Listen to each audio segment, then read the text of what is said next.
James went, hello. How did you enjoy that? Chasing Yeah, it was rabbits? great. Yeah, What a great little venue and like a nice sort of format for this kind of sort of magic. Yeah, I think it's a good idea. Yeah, it's hopefully great it'll idea. catch Was it on. your idea? Well, you know, I would like to say. You've had a few. Yeah. Tell us about how the show went. Your first trick was? I like to sort of have like an overarching theme a lot of the time, and so the story about the little girl and everything sort of ties in nicely to sort of coincidences and things like that happening. So the first routine was just a simple matching card thing, which seems very fair and very test conditions by a very clever Spanish magician, I think. And then into a poker routine that I do. Yeah, it was great. And it went over well. It's a good opener. Yes. And I've heard you do the bit about the balloon and stuff before, and it's a good hook. Nice story. It's true as well. It's genuinely true. I like the kind of having the theme myself, as you know, and that is a good one because it's genuinely intriguing. It is. You know? I learned it off of Google. Did you? Yeah, I learned it off of Google. Yeah. That's where everybody learns everything these days. Yeah, absolutely. Including card trick. Is that where you learned about card trick? Yeah, absolutely, yeah. So what did you move on to after that? It was the card to wallet routine, which I did at the castle. You did at the castle? That was the first time you were there? First time I did at the castle, yeah.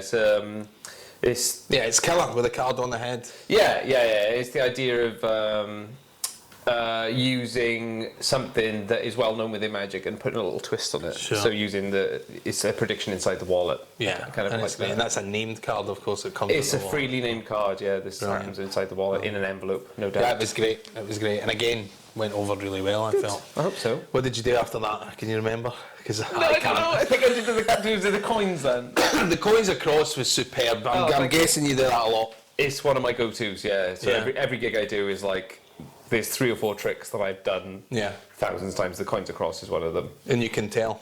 Oh, good. Yeah, really well done. Yeah. And I like the sort of progressive nature. I seem to remember the presentation was first you see it. So, well, there's a thing with that. I read in, I can't remember what book it was, some magic book on theory, because you might know that I'm a bit of a nerd when it comes to stuff like this. No, I had no idea. I don't know if that comes across at all. But no idea. But yeah, there was this idea that the more senses that you can involve in a routine, the more memorable it becomes. Sure. So that was that happened first, and then the coins across became the routine that I used to channel that sort of idea. Yeah. So the fact that you see it, you hear it, you feel it. Yeah, and it really works. Yeah, well, you just hammering that idea in that there's different senses and it involved. seems to elevate each phase to, there's something different happening when in actual fact the same thing's happening, but it seems to, it elevates it in that way. It's a very standard routine, everybody does a coins of cross kind of thing, but I do genuinely think that sort of the integration of using the different sort of senses does... It elevates it. Yeah, it does, absolutely does. And again, it went over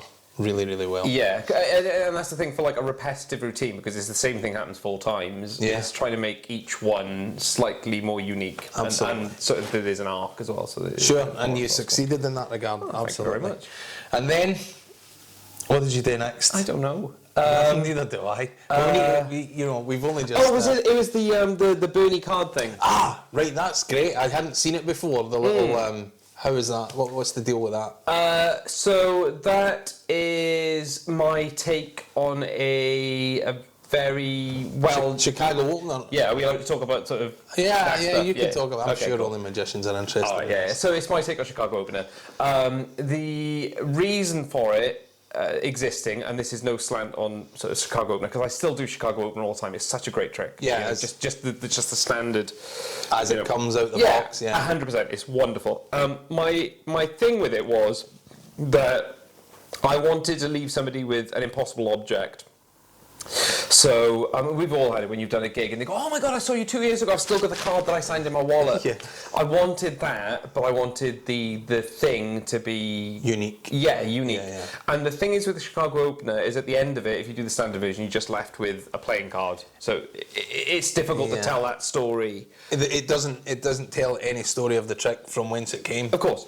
But when you can give someone the card at the end, and it's genuinely burnt on there, that's it's not. And it really looks really great. Yeah, well, I don't know if it comes across the camera, but you could think maybe a Sharpie drawn on or what, but it's not. No, it's when you see it up close, you can see that it's burnt on there. Yeah. I just thought that was like a nice object for somebody to have and say, I saw this magician, he did this. And it's bummed on the back and also on the face, but now the second selection's bumped into the face. So it absolutely tells the whole story of the trick. The one card tells the story of the two selections. Yes, So I'm really quite proud of that routine. It's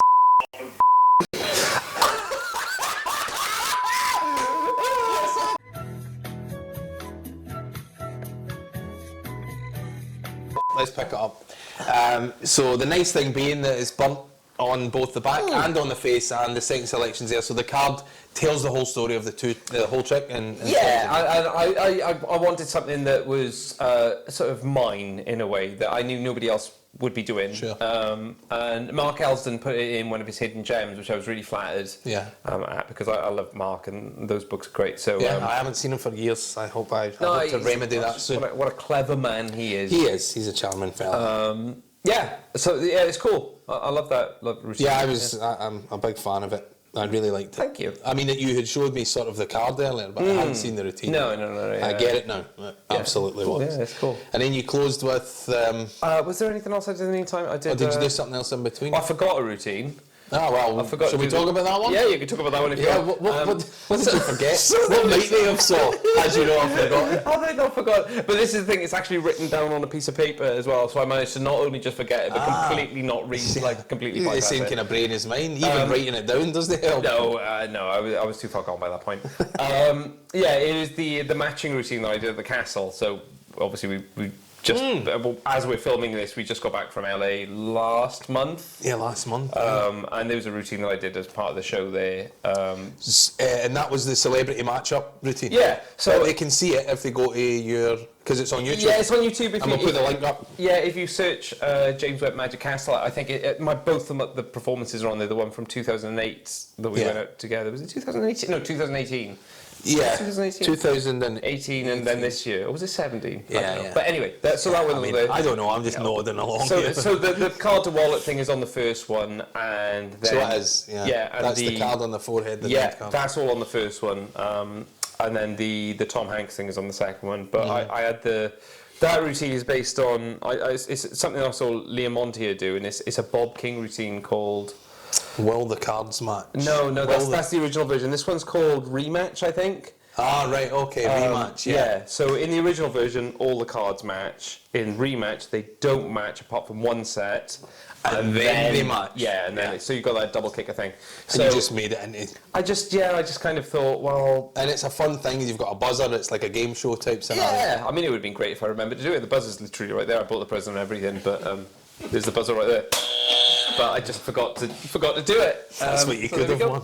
That's what you could have won. And then what did I do? The phone number thing at the end.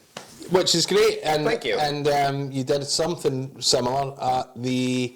Did you do it at the castle? Or did you do it at the castle. You did it at Chicago? I did it... Chicago, Nashville. I did it in Nashville and I did it in Chicago. The difference is... And the castle, so when I did it in both of those venues, I used my phone. So it was my phone number. Yeah. So and then they dialed it and your phone rings. Yeah. So somebody in the audience comes up and we do the... I didn't do it as a two-phase routine either, it was just the phone number reveal. And they apparently shuffle a deck of cards face up, face down into a pre-arranged number which is predicted in the playing cards, and then the playing cards are shown to be the phone number. So it's like a double prediction thing with a kicker. Yeah. So for this performance I just got rid of the initial prediction, and now when I do it informally, if I do it on gigs, I use their phone number. Which is strong. You saw Claire's face, she was like, what? Yeah, I mean, a punter genuinely shuffling the deck into that order with a phone number comes out. It's crazy. So massive props to John Bannon, because that's where the... Play it straight trial. Yeah, where the catalyst of that routine comes from. But yeah, the thing was, for Nashville and for the castle, it wasn't practical to get a spectator's number because of the turnaround time between the gigs and everything. It's just not practical. So I sort of compromised a little bit and used my phone number, which still played. Absolutely.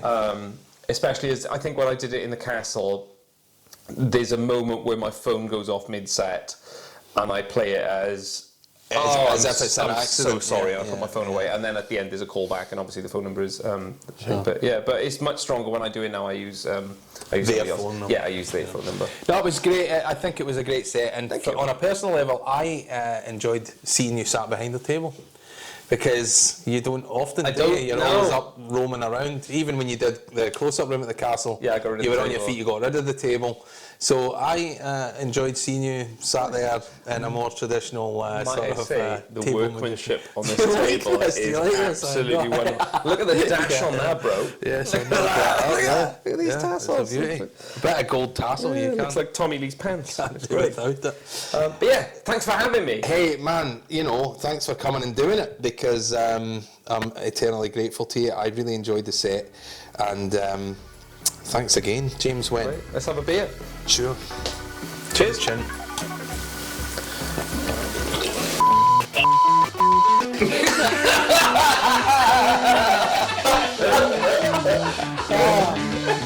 Can you keep cue up again? I'm going to pretend that that's fun.